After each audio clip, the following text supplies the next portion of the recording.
Good evening, YouTube viewers, Facebook friends, Facebook family, and my subscribers. I want to welcome you to another edition of Joe's Politics 101.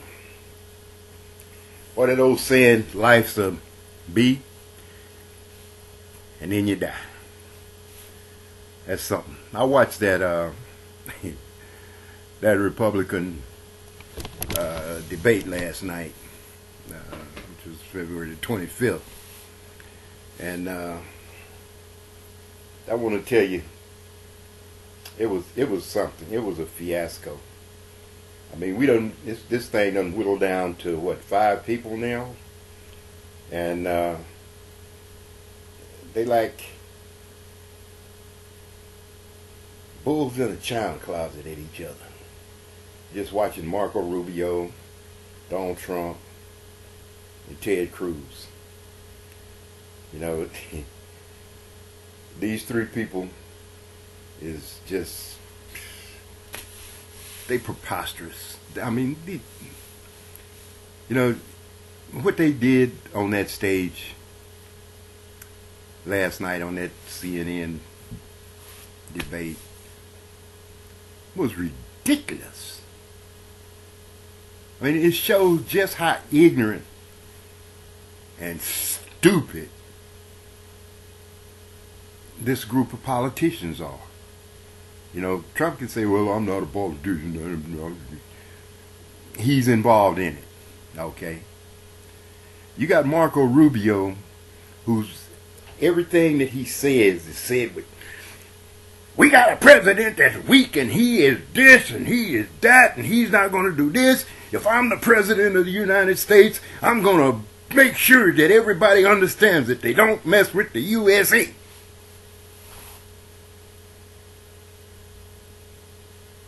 He just beating his chest, rattling his sabers, and going crazy with that mess.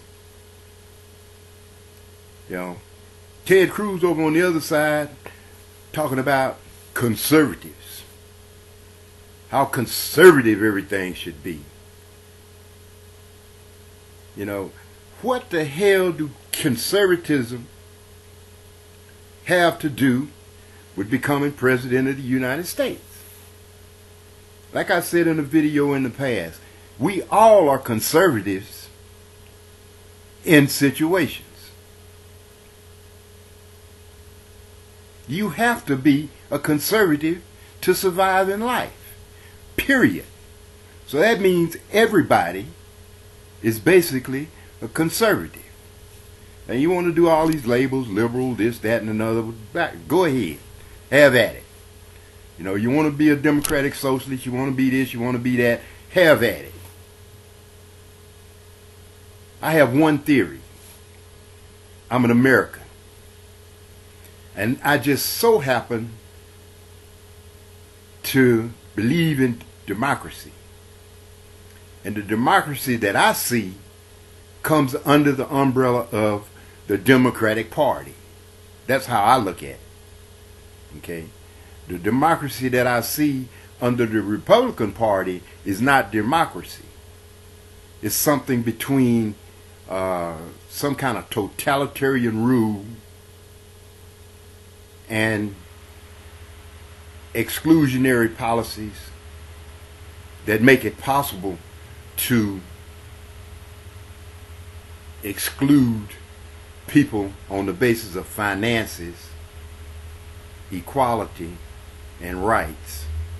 You know, the Republican Party seemed to have this thing about, you know, limiting civil rights. You know, what people can and can't do, other than own a gun. And when it comes to having some firearm or weapon or something that you can kill somebody with, they for that. But they're not for making sure that everybody in America can get a job or an education or live their life the way they want to live it. If the woman wants to get an abortion, that should be her choice. It should be just like gun rights. You know, if you want to buy a gun, you go buy it. If for some reason you don't think you can afford to take care of a child, or something wrong with that child, or something wrong with you physically, and you want to get an abortion, the Republicans want to stop that. But they don't want to stop the fact that you can go get a gun and take that very life that was born yesterday or this morning. It don't make sense. It don't add up, in my view.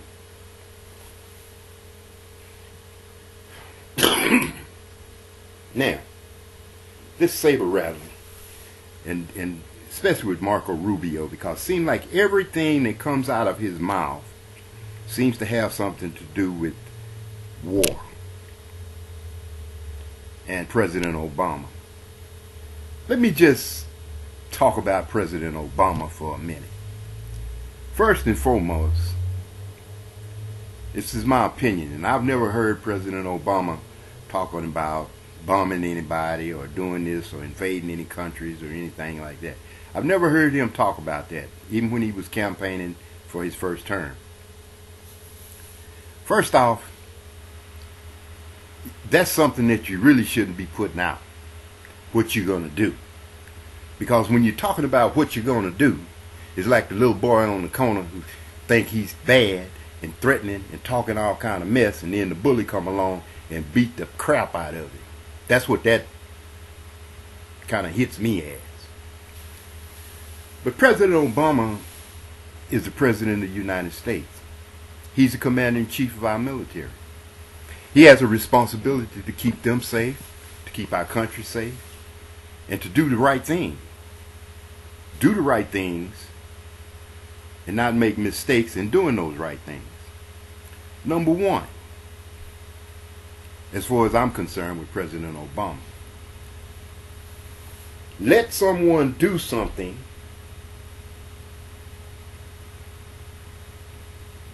that really and truly threatens the security of the United States of America,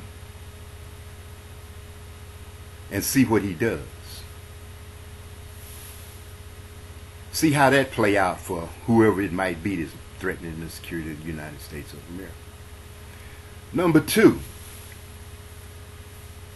they want to accuse President Obama of the situation that happened in San Bernardino. They keep throwing that up, First off, there's nothing President Obama could have done about that to stop that before it happened. There wasn't nothing that the police could have did to stop that before it happened. Police are reactionary people. They react to things. Something happened, they go try to handle it, take care of it. Basically, President Obama's job is basically the same. Our military is a reactionary force. Something happened, we need to handle it, we handle it. That's how that works. It don't work like I know everything that's going on in the United States of America. Number three, the Congress, the House of Representatives. All of the Republican politicians, the states, where they have Republicans running the states, have did everything in their power to limit what President Obama can do with anything.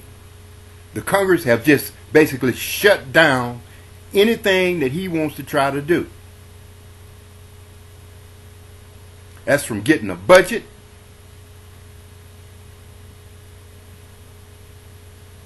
to the end of the world. Just leave a wide open space out there. Anything that he proposes, boom, they shot it down before it even gets started. Then they cry about him doing executive orders. First off, in order to get anything done, he has to resort to that.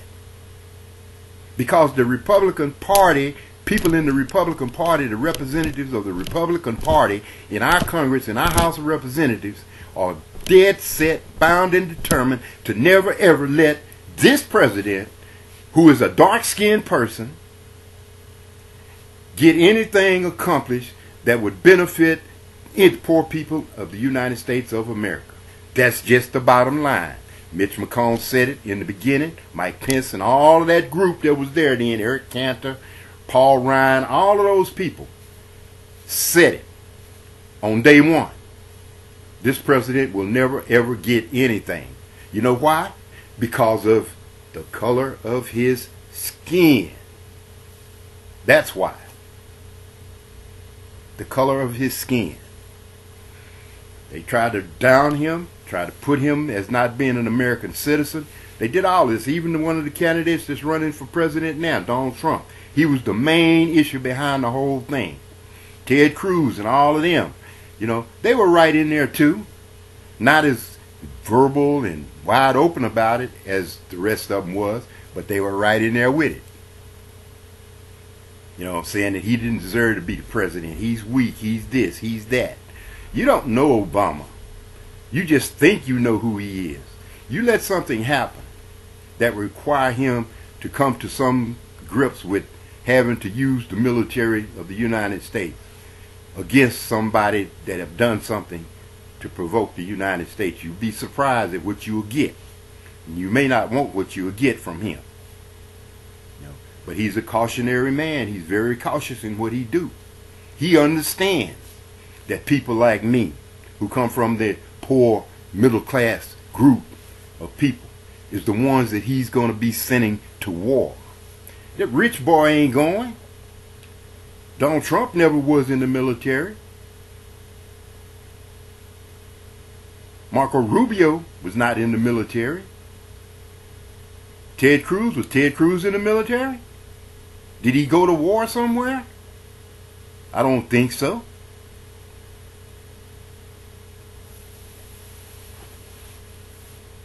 You know, these put downs. And all they're doing now, you know, they're not, the Republican Party in their campaigns right now, they're not putting forth any policies. They're not saying what they will do for the American people. They're saying what they'll do overseas, how they'd handle ISIS, how they would handle this, how they would handle that. You know what my belief is? My belief is this. And I'll be perfectly honest with you. We have a role to play in everything. We have a role to play in everything around the world. But one of the things that we don't have a role, and we're not required to do, is we're not required to go defend countries. We do that because of our politics. The people that's running our country is why we do that. Now, my opinion, my personal opinion of this is, you got the Middle East that's always been in turmoil. Okay? Let them fight it out their damn self. Let them figure it out. Let them do what they do to correct their own places over there. There's one country over there that we have any concern about, and that's Israel. Now, if the people that hate Israel wants to go and invade Israel and try to take it over, we have a responsibility to go and help them people. We really do. We really do. But for someone like Benjamin Netanyahu, who is basically a United States conservative politician, who has, since day one, dismissed President Obama as just some black guy that's in office in the United States of America.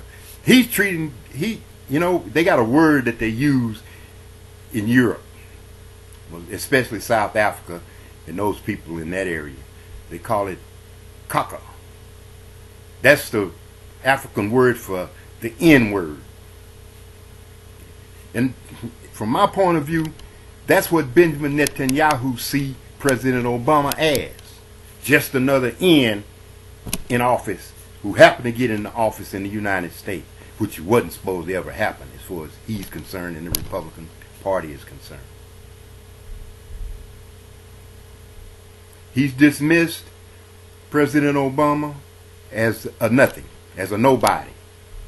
He's come to our country, disrespected our president in front of our Congress, in the United Nations, and all of that stuff.